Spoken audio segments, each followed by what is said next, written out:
Question 4. We've been given a network and we're told the total weight of the network is 135 plus 4x plus 2y. The weights of the arcs in figure 1 represent distances. The weights on the arcs CE and GH are given in terms of x and y, where x and y are positive constants and x plus y is between 7 and 20, where it can't equal 7 nor 20. There are 3 paths from A to H that have the same minimum length. Use Dijkstra's algorithm to find x and y. So we've got this network here, what we're going to be able to use, and we're going to draw on here. So we're going to start off, as we start off with all of our networks, by labelling our first boxes. The first one we're labelling as 1, and the final value is 0 at this point. We're then going to look at all of our values. So up here would give us 10, along here would give us 17, and down here would give us 9. So we're then going to pick the smallest one, so that's D. So that's the second one we're labelling, and that's 9. 9 add the 7 gives me 16, so we're going to cross out that, give me 16. 9 add the 12 is 21, so it's going to go in here. So now we look for the next smallest row, so that is B. So we've got 3, 10. Then from here we can get into E at 35. We can get down to C in 15. And that's all we can get out from there. So now C is the next one. So 4, 15. To get to from here, we can then go up here, which is going to be 15 plus x plus y. Now remember that it did tell us in the question that x plus y was less than 20. So therefore 15 plus less than 20 is definitely less than 35. So that's going in here. And down here we go 15, add on the 3 gives us 18. So the next one to be labelled is G, 5, 18. We can get up here in 2, which gets me to 20. We can get over here as 18 plus 3x plus y. Next one that we get, well, we know this is less than 35, but also it could be anywhere between 22 and 35 because x plus y is greater than 7. So the next one is going to be F, so 6 and 20. Getting down here, 20 add the 13 is 33. The next one to be labelled is going to be this one. And the reason I know it's this one, not this one, even though I know it could be 35, is I know the final answer, all of those roots give me the same total. So they all have to give me 33. So this has to be less than 33 up here. In fact, it has to be less than 24. Because 24 add the 9 gives me the 33. So it's going to be the next one which we label, which is 7 and 15 plus x plus y, giving me down here 24 plus x plus y.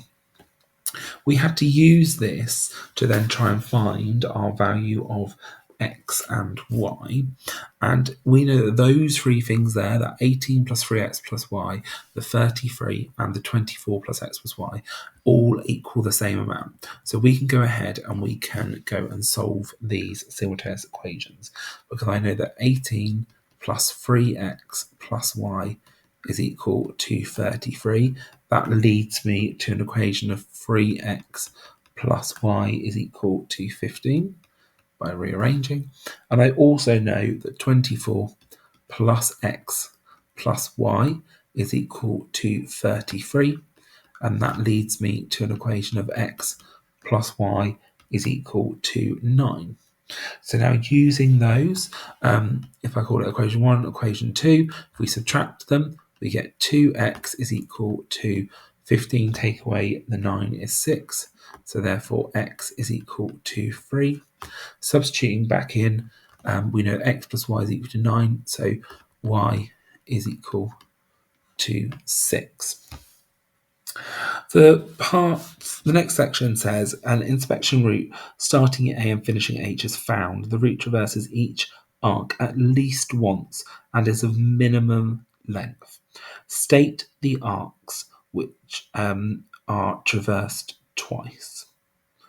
So we know that we're going to get some of these going around twice, and we need to try and find those values there.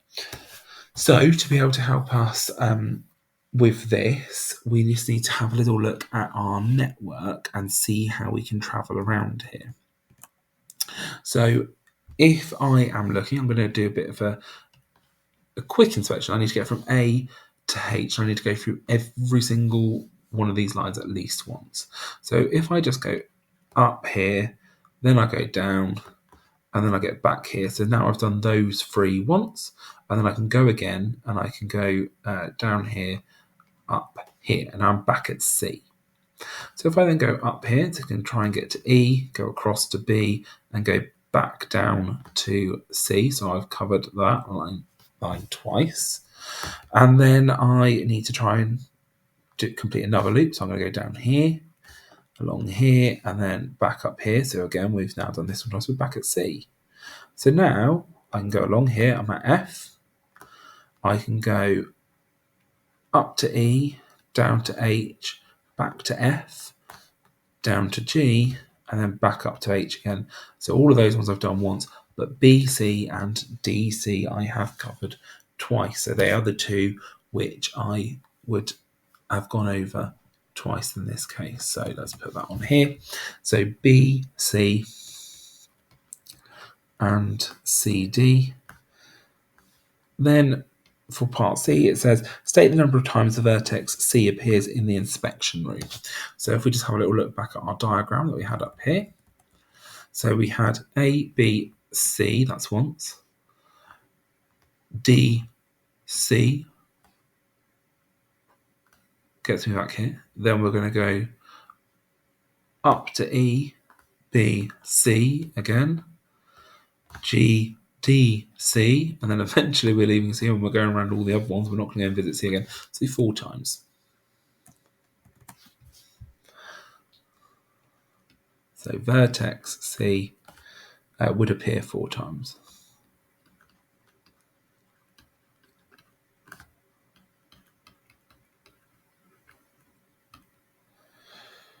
Determine the length of the inspection route. So we are told the total weight is 135 plus 4x plus 2y. But we needed to add on the ones that we are repeating. So BC, which is 5, and CD, which is 7. Substituting our values of x, we're going to get 135 plus 4 lots of 3, which is 12, plus 2 lots of 6, which is 12, plus 5, plus 7, which gives me 171.